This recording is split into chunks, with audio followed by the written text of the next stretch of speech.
സംസ്ഥാനത്തിൻ്റെ വാണിജ്യ തലസ്ഥാനം, മെട്രോ നഗരം, IT പാർക്ക്, അങ്ങനെ വിശേഷണങ്ങൾ പലതുമുള്ള എറണാകുളം കഴിഞ്ഞ കുറച്ച് വർഷങ്ങളായി വലത്തോട്ട് ചരിഞ്ഞു നിൽക്കുന്ന സ്ഥിതിയാണ് നമ്മൾ കണ്ടുവരുന്നത്.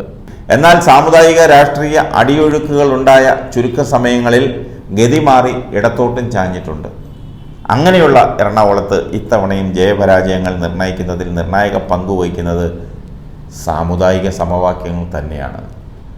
MLA ആയിരിക്കെ ലോക്സഭയിലേക്ക് പോരാടി കയറിയ കോൺഗ്രസിൻ്റെ ഹൈബി ഈഡനും അപ്രതീക്ഷിത സ്ഥാനാർത്ഥിത്വമെങ്കിലും പാർട്ടിയിലെയും വർഗ ബഹുജന സംഘടനകളിലെയും പ്രവർത്തന മികവിന് കിട്ടിയ അംഗീകാരമെന്ന പോലെ അധ്യാപികയായ CPMൻ്റെ KJ ഷൈനും രംഗത്തുള്ളപ്പോൾ സാമുദായിക വോട്ടുകൾ എങ്ങനെ ഏത് പെട്ടിയിൽ വീഴുമെന്ന് അളന്നു മുറിച്ച് പറയാനാകില്ല. അവിടെ പ്രവചന അതീതമാണ്. മുൻ PSC chairman doctor KS Radhakrishnan മണ്ഡലത്തിലെ ബന്ധങ്ങൾ കരുത്താക്കി മത്സരരംഗത്തുണ്ട്.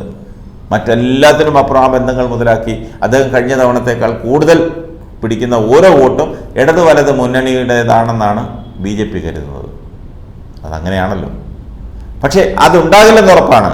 അതായത് കഴിഞ്ഞ തവണ BJPക്ക് കിട്ടിയ വോട്ടുകൾ പോലും ഇത്തവണ കിട്ടില്ല. ശക്തമായ ലത്തീൻ കത്തോലിക്ക പിൻബലമുള്ള ഷൈനിലൂടെ ക്രിസ്ത്യൻ വോട്ടുകൾ കാര്യമായി സമാഹരിക്കാമെന്ന CPMൻ്റെ കണക്കൂട്ടലുകൾ യാഥാർത്ഥ്യമായാൽ ഷൈൻ ടീച്ചർ തങ്ങളുടെ കറുത്ത കുതിരയാകുമെന്നാണ് ഇടത് ക്യാമ്പിൻ്റെ കണക്കൂട്ടൽ. മണ്ഡലത്തിലുടനീളം മികച്ച പ്രചാരണവുമായി മുന്നോട്ട് പോകുന്ന ഇടതുപക്ഷം സംസ്ഥാന സർക്കാരിൻ്റെ വികസന നേട്ടങ്ങളും കേന്ദ്ര സർക്കാരിൻ്റെ അവഗണനയും വിഷയമാക്കിയാണ് വിജയത്തിലേക്ക് കണ്ണെറിയുന്നത്. നാളുകൾ പിന്നിട്ടെങ്കിലും കോവിഡും പ്രളയവും എല്ലാം പുട്ടിന് പീര പോലെ ഇടതുപക്ഷം ഉയർത്തുന്നുണ്ട്. മണിപ്പൂർ വിഷയത്തിലെ കേന്ദ്ര നിലപാട് ശക്തമായി ഉയർത്തുന്ന ഇടതുപക്ഷത്തിന് അത് എങ്ങനെ വോട്ടാക്കി മാറ്റാമെന്ന കൃത്യമായ പദ്ധതികളും കയ്യിലുണ്ട്. അത് യാഥാർത്ഥ്യമായാൽ മുന്നണിക്ക് നേട്ടമാണ്. KJ ഷൈൻ ഡൽഹിയിൽ പാർലമെന്റിൽ പോയിരിക്കും. സംസ്ഥാന രൂപീകരണത്തിന് ശേഷം ഉപതെരഞ്ഞെടുപ്പുകൾ ഉൾപ്പെടെ 18 തെരഞ്ഞെടുപ്പുകളാണ് എറണാകുളം ലോക്സഭാ മണ്ഡലത്തിൽ നടന്നത്. കൂടുതൽ തവണയും കോൺഗ്രസിൻ്റെ കൈപിടിച്ച മണ്ഡലം കഴിഞ്ഞ തവണ ചരിത്ര ഭൂരിപക്ഷം നൽകിയാണ് ഹൈബി ഈഡൻ എന്ന യുവ നേതാവിനെ, ചെറുപ്പക്കാരനെ ലോക്സഭയിലേക്ക് അയച്ചത്. നിലവിലെ മന്ത്രിയും CPMൻ്റെ അനിഷേധ്യ നേതാവുമായിരുന്ന P രാജീവ് രാജ്യസഭയിലെ മികച്ച പ്രകടനത്തിൻ്റെ തിളക്കത്തിൽ നിൽക്കവേ പോരാട്ടത്തിനിറങ്ങിയിട്ടും അടിതെറ്റി വീണു. ആ വീണ സംഭവമാണ് എറണാകുളം കണ്ടത്.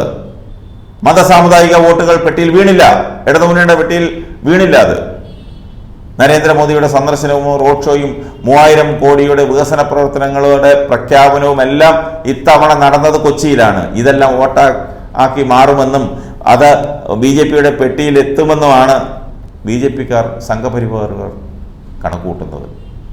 തൃപ്പൂണിത്തറയിലും പറവൂരിലും വ്യക്തമായ സ്വാധീനമുള്ള BJP ഇത്തവണ വോട്ട് വിഹിതം 1.5 ലക്ഷത്തിനപ്പുറം കടത്തണമെന്ന പ്രതീക്ഷയിലാണ്.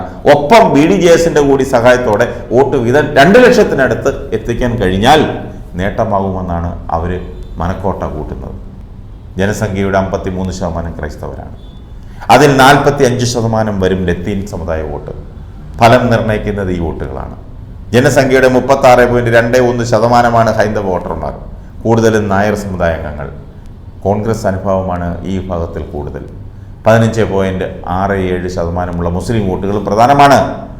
ഒരു തെരഞ്ഞെടുപ്പിൻ്റെ ഗതി നിയന്ത്രിക്കാൻ, അവരെ എങ്ങോട്ട് തിരിച്ചുവിടാനും ആ മുസ്ലിം വോട്ടുകൾ അവർ അതിന് സാധിക്കും. സിറിയൻ ക്രിസ്ത്യൻ വിഭാഗത്തിൻ്റെ വോട്ടുകൾക്കും പ്രാധാന്യമുണ്ട്.